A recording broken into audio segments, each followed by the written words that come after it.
Hey everybody, welcome to the Captain's Log for today.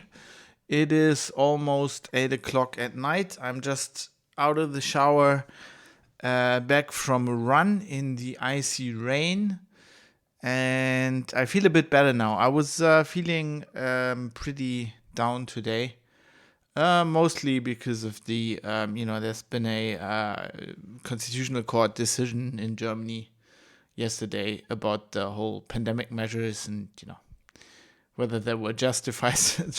Justified, spoiler, they're all justified. The constitution doesn't count for shit in this regard. Feeling pretty bad about that, but I don't want to go into that. If you're interested in that, I'm gonna, after I'm done with this and uploaded this, I'm gonna finish the show notes, and then I'm gonna record an episode of the Private Citizen. Let me just check. I think that's episode 98. Yeah, that's going to be episode 98.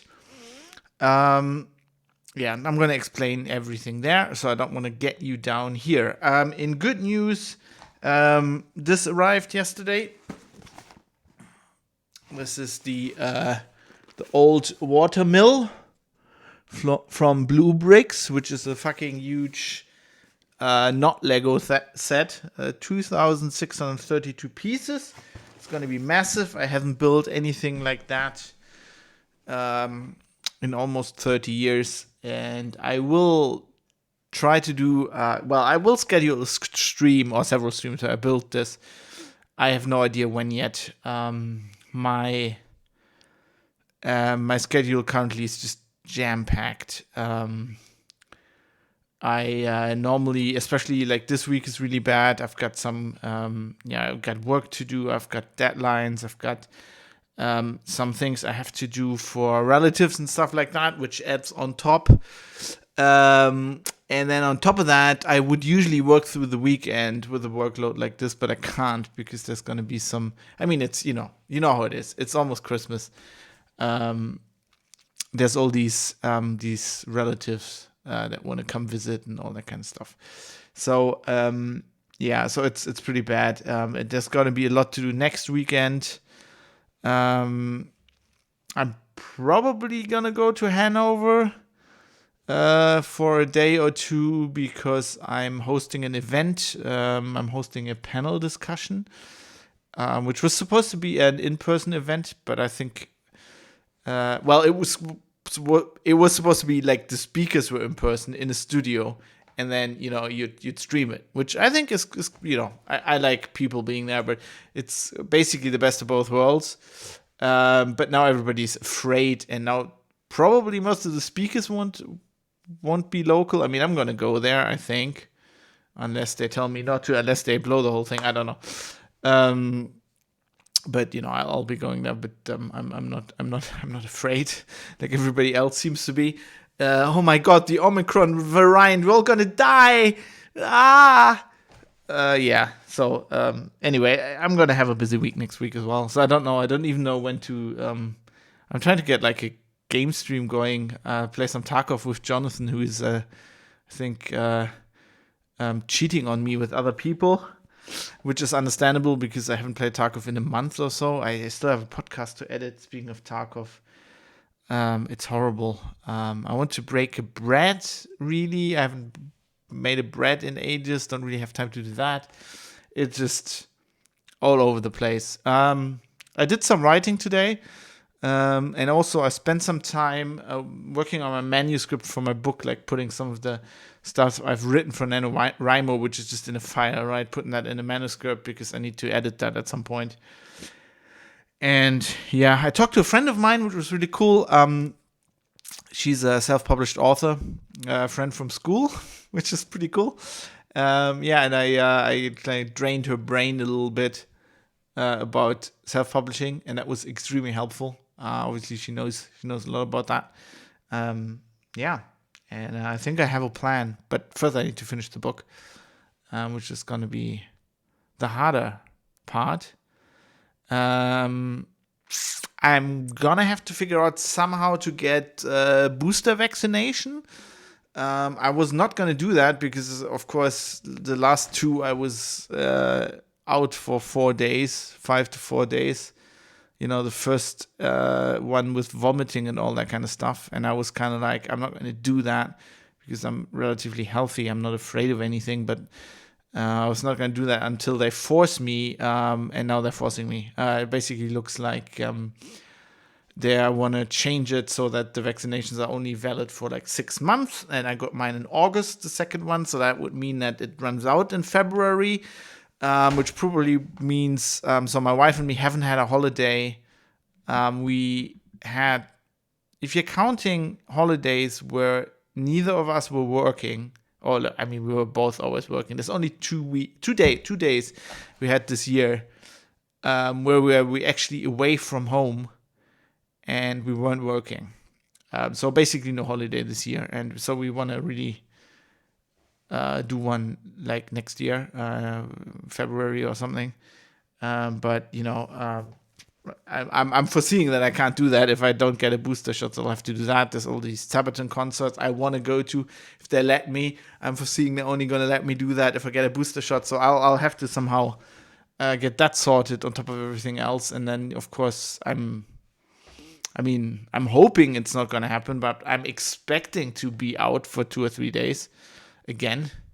Because it does, from the first two, it does seem like I have a pretty severe reaction against the only I've talked to medical professionals about this, and the only thing that seems plausible is that I actually am allergic against the spike protein, because it was lasting for 2-3 days, and anything else, if you could be allergic against basically the liquid or whatever, or the delivery mechanism, whatever else is in the vaccine, but all of that is metabolized within 24 hours. And, that doesn't stay in your body for 3 days. So the only thing that's still in your body and which actually becomes more because your cells produce it is the spike protein, which is that's what the vaccine's supposed to do.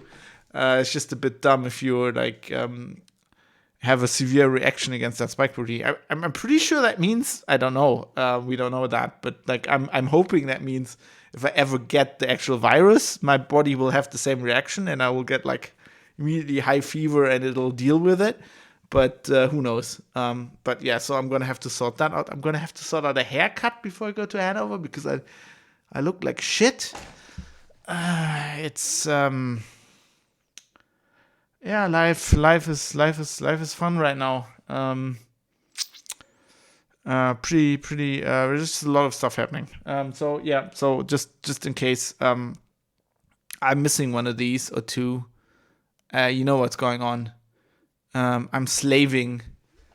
I'm probably slaving in the writer's mine or something. I would or I'm not slaving. I'm doing shitty stuff like watching Discovery.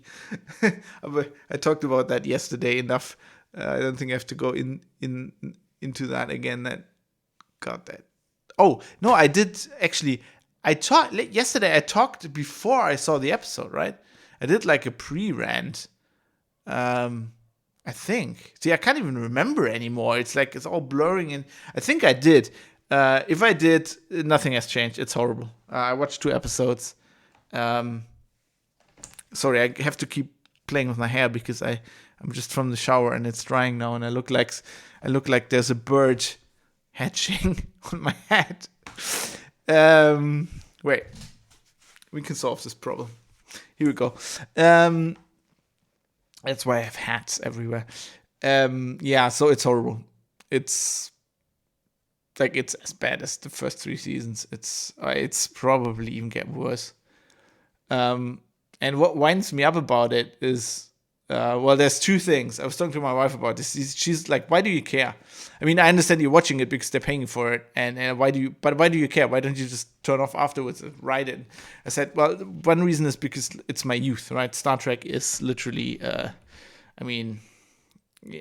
built one of these things when I was like about 8 and ran around with it, like made it myself, and like had it on my clothes for like weeks, running around like this.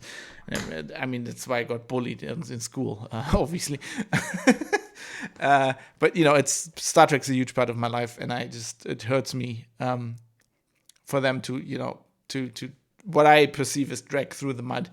And I try to explain to my wife, like, I don't care what they like. I don't care about the show, right? If they think they want to make a show like that, why don't they just make a show like that and call it Space Adventures? Or just call it why didn't they just call it Starship Discovery and just not make it a Star Trek show? Right? My problem is that they made it a Star Trek show, and it is not a Star Trek show. It's not a good Star Trek show.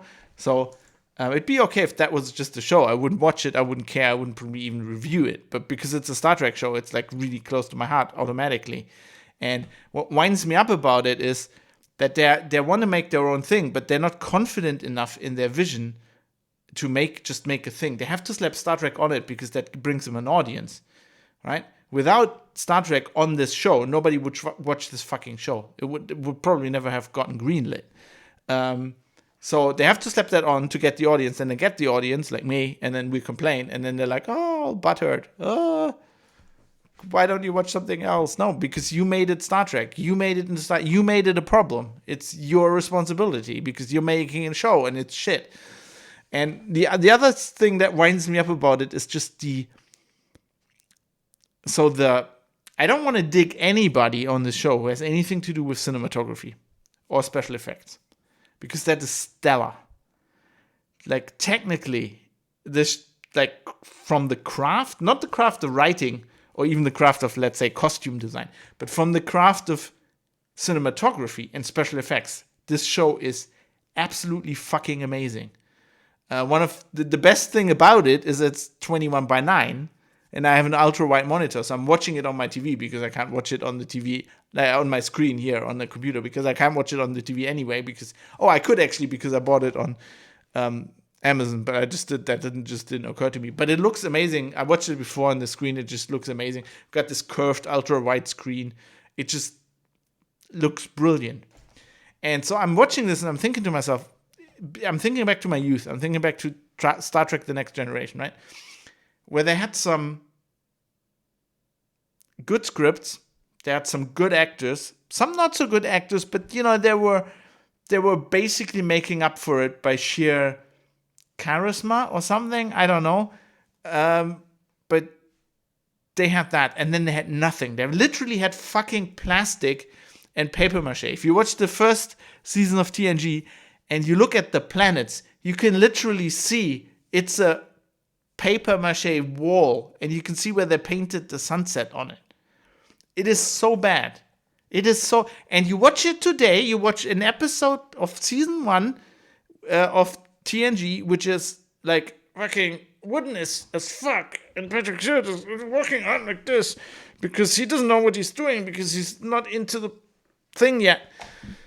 And it's Gene Roddenberry's involved, and it's all very complicated. And it is still better than Discovery. And Discovery looks amazing. And I'm just sitting there thinking, if they had that, like, if you had TNG with those special effects, it would fucking blow your mind. It would be the best thing you'd ever saw. If you had Patrick Stewart in his heyday, and you had actual scripts from TNG, and you had the uniforms, and you had the starship design, and then you had those special effects, it would blow your mind. But anyway, I was gonna say I wasn't gonna rant and say something that's putting you down, so I'm sorry about that. Anyway, I'm closing this up. I'm gonna go now. I need to work. Have a good day, whatever you're doing. Hope you're excelling at it, and I'll see you soon. And live long and prosper, unless you're a scriptwriter for Star Trek Discovery, in which case, I hope the fucking I hope the fucking Tal Shiar gets its hands on you. Goodbye.